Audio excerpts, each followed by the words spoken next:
Agora sim, eu chamo para a nossa roda de conversa o Álvaro Bandeira, que é coordenador de economia da APMEC Brasil, Associação dos Analistas Profissionais de Investimento dos Mercados de Capitais do Brasil. Álvaro, seja muito bem-vindo, bom dia, obrigada por estar conosco. Álvaro, eu queria repercutir um pouquinho com você essa ameaça... Áudio fechado. Será que ele me ouve? Você me escuta, Álvaro? Está me escutando? Vamos Agora ver. sim. Ótimo, Álvaro. Já te apresentei. Vou, então, te dar bom dia novamente. Obrigada por estar conosco. Te fazer já a primeira pergunta, Álvaro. Essa primeira parte do nosso programa toda dedicada à independência do Banco Central americano e à reação dos mercados ontem. Quero que você nos explique por que essa independência é tão vital para o funcionamento dos mercados e o que pode acontecer em caso de demissão de Jerome Powell. Que recado isso enviaria ao mundo? Eu diria que é absolutamente crucial a independência de bancos, porque eles têm que cuidar da política monetária e, no momento, você tem uma pressão inflacionária resiliente, eu diria que em praticamente todo mundo, e aqui não é diferente, aqui também. Então, a independência e a autonomia do Banco Central para estabelecer a taxa de juros e cumprir as metas de inflação, que não é estabelecida pelo Banco Central, no caso brasileiro, é pelo Conselho Monetário Nacional, por exemplo. Então, é absolutamente crucial que o Banco Central tenha independência para gerir a política monetária. No caso americano, ainda é um pouco mais complicado nesse momento, porque tem uma outra vertente que o Banco Central americano tem que atender, que é estabelecer próximo ali do pleno emprego. A economia americana, nesse momento, ainda gira para o próximo emprego, mas a expectativa é que o desemprego e a inflação tenham pressões mais resilientes nos próximos tempos por conta do tarifaço, por conta de desemprego, de imigrantes sendo mandados embora.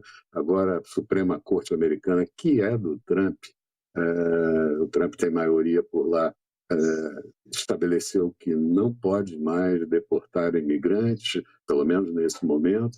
Então, é um caso absolutamente imprescindível que o Banco Central mantenha a sua autonomia. É muito difícil, é melhor dizer, que o presidente do Fed, Jerome Powell, ou dirigentes importantes, como o John Williams, que é dirigente regional de Nova York, que faz a política monetária no dia a dia americana, sejam demitidos por conta de Donald Trump. Você enxerga que a gente está diante de uma mudança estrutural mais profunda, né? Com esse negócio do Trump, põe tarifa, tira tarifa, abre guerra contra diferentes frentes do próprio governo americano. Você diz que a Suprema Corte americana tem a maioria dos indicados ou dos ministros favoráveis a Donald Trump. A gente vê os tentáculos dele se espraiando também pelo Congresso, nem Câmara dos Deputados, nem Senado esboçam qualquer tipo de reação. E agora, essa tentativa de minar a independência de talvez uma das únicas instituições nesse arranjo, nesse arcabouço institucional americano que gozavam de plena autonomia e independência do Banco Central. Então, por isso eu te pergunto, a gente está diante de uma mudança estrutural mais profunda que podem arrastar, que podem minar também a credibilidade do dólar, dos títulos do Tesouro americano, de todos esses ativos considerados como referência pelos mercados? Se efetivamente seguir nessa direção, sim, mas eu creio que... Eu acho que tem uma vertente importante do Donald Trump ter colocado um monte de bodes na sala, vamos chamar assim, e depois ir tirando, tentando negociações eventualmente melhores para os Estados Unidos.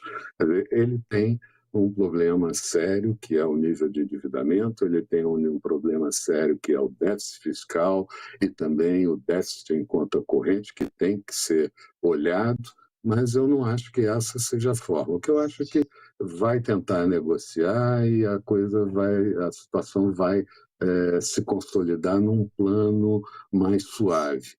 Assim eu espero que aconteça, porque do jeito que vai, nós vamos ter desemprego, nós vamos ter inflação, nós vamos ter prêmio de risco nos treasuries americanos, coisa que não existe, sempre foi o dólar e a taxa de juros, os títulos americanos seguro para os investidores no mundo inteiro, lembrando que a China tem 2,5 trilhões de dólares de reservas internas e uma boa parte está aplicado em títulos americanos.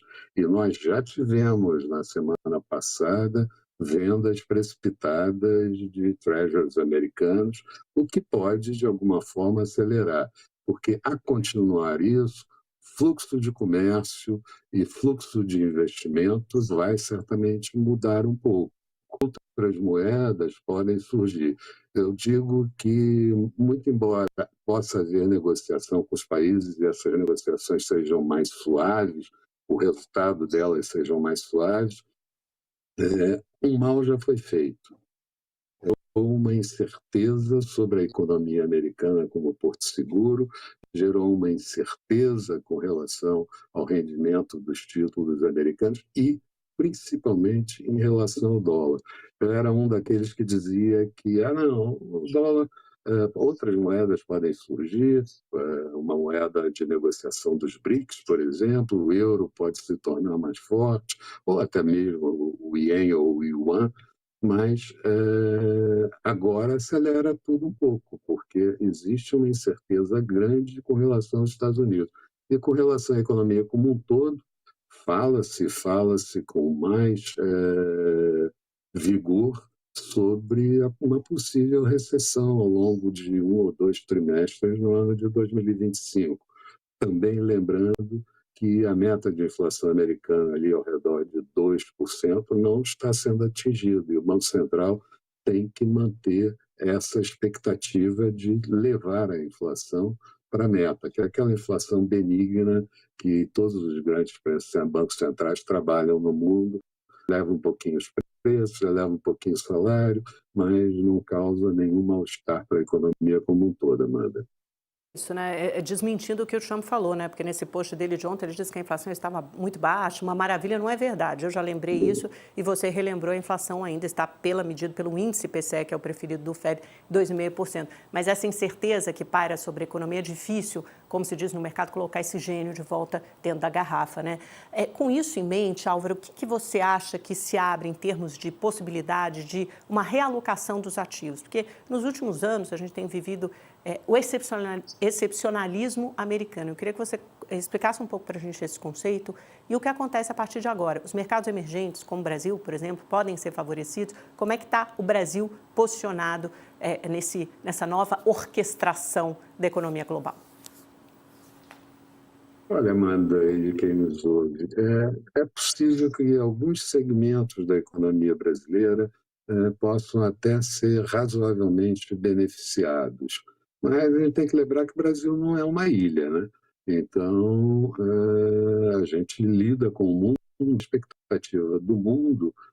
Hoje mesmo sai o relatório do FMI sobre expectativas econômicas, que nós vamos olhar com cuidado tudo isso, mas a expectativa é de desaceleração do PIB, Produto Interno Bruto, das principais economias do mundo, e no Brasil também não é diferente.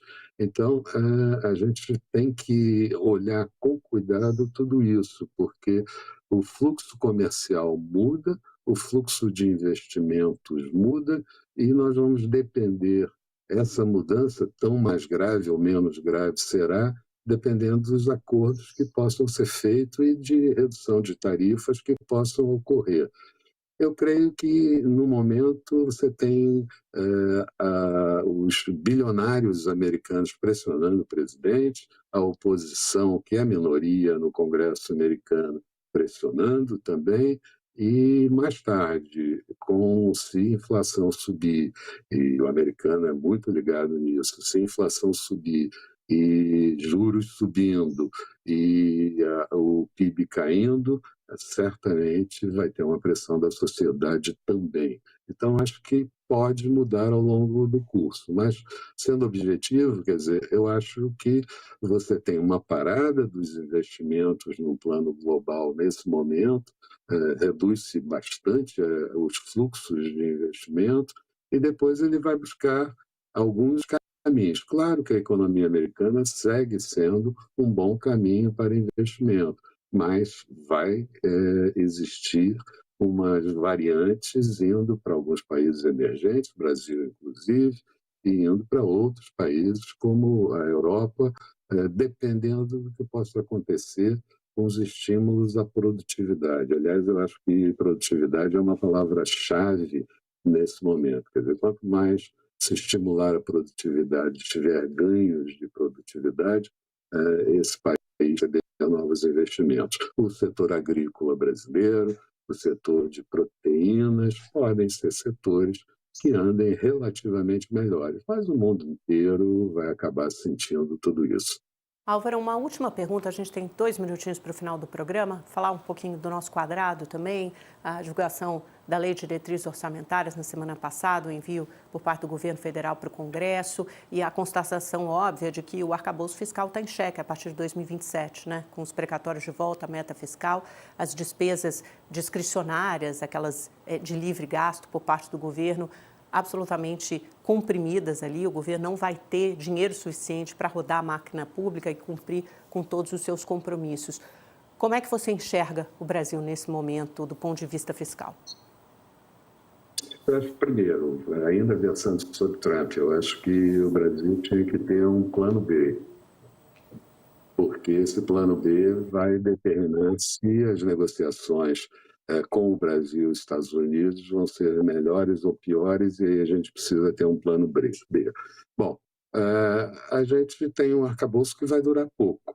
Você já falou, 2020, o arcabouço implode.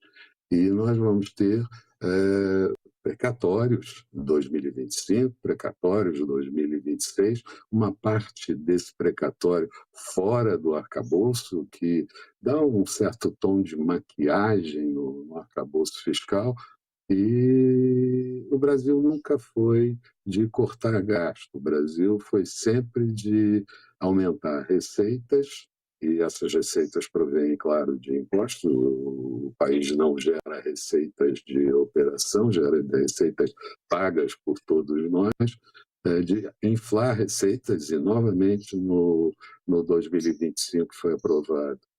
Nós temos receitas infladas, receitas que não são recorrentes, tendo que serem buscadas, alguma coisa próxima a 83 bilhões de reais precisam ser buscados, e 2027 ainda pior, porque vai se agravando o caso.